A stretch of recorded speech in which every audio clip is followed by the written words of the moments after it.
नमस्कार, मैं आपके साथ अंजना और आप देख रहे हैं न्यूज इंडो गल्फ। आइए बढ़ते हैं आज की बड़ी खबर की ओर। डॉक्टर राजेंद्र प्रसाद जयंती समारोह पर आयोजित देश रत्न कॉन्क्लेव का भारत प्रदेश अध्यक्ष डॉक्टर दिलीप जायसवाल ने किया उद्घाटन।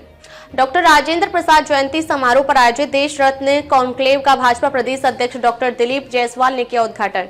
डॉक्टर राजेंद्र प्रसाद के आदर्श सदैव प्रेरणादायी डॉक्टर दिलीप जायसवाल।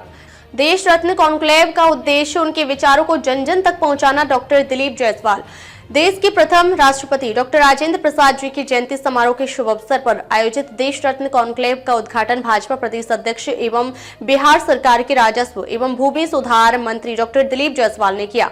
पटना के ज्ञान भवन में आयोजित इस कॉन्क्लेव में देश के प्रतिष्ठित विद्वान, राजनीतिक विशेषज्ञ और समाजसेवी उपस्थित होकर देश रत्न डॉक्टर राजेंद्र प्रसाद के जीवन, आदर्शों और उनके योगदान पर अपने विचार साझा करेंगे। इस अवसर पर डॉक्टर दिलीप जायसवाल जी ने उपस्थित लोगों को संबोधित करते हुए कहा कि डॉक्टर राजेंद्र प्रसाद भारतीय स्वतंत्रता संग्राम और हमारे संविधान निर्माण के महानायक थे।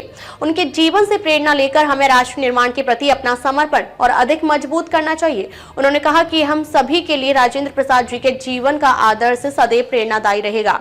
भाजपा अध्यक्ष डॉक्टर जायसवाल ने कहा, वह साधारण दिखते थे लेकिन वह एक महान व्यक्ति थे। वह एक प्रमुख स्वतंत्रता सेनानी, अंतरिम सरकार में मंत्री और कांग्रेस तथा संविधान सभा के अध्यक्ष थे। उस दौर के सभी प्रमुख गांधीवादियों ने कहा कि वह गांधी के एकमात्र सच्चे उत्तराधिकारी थे। उन्होंने कहा कि डॉक्टर राजेंद्र प्रसाद स्वतंत्रता संग्राम सेनानी थे।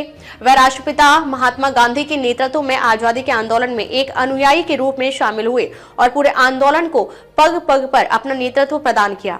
वहीं स्वतंत्र भारत के लिए डॉक्टर राजेंद्र प्रसाद की अध्यक्षता में ही संविधान का निर्माण किया गया। वह देश की आजादी की लड़ाई के अग्रिम योद्धा के साथ स्वतंत्र भारत की व्यवस्था के भी सूत्रधार थे। उनके इस कार्यों के चलते वे आज भी स्मरणीय हैं। उन्होंने कहा कि वे भारतीय संस्कृति और परंपरा के प्रबल पक्षधर थे। सही अर्थों में तत्कालीन सरकार के विरोध के बावजूद सोमनाथ मंदिर के पुनरुद्धार कार्यक्रम में डॉक्टर राजेंद्र प्रसाद ने भाग लिया। देश रत्न कॉन्क्लेव की तारीफ करते हुए उन्होंने कहा कि ऐसे कार्यक्रमों से महान विभूतियों को समझने का मौका मिलता है। उन्होंने कहा कि इस कॉन्क्लेव का उद्देश्य उनके विचारों को जन जन तक पहुंचाना है। उन्होंने प्रदेश और देश के विभिन्न कोनों से आए प्रतिष्ठित विद्वानों, समाजसेवियों का पटना की धरती पर स्वागत किया।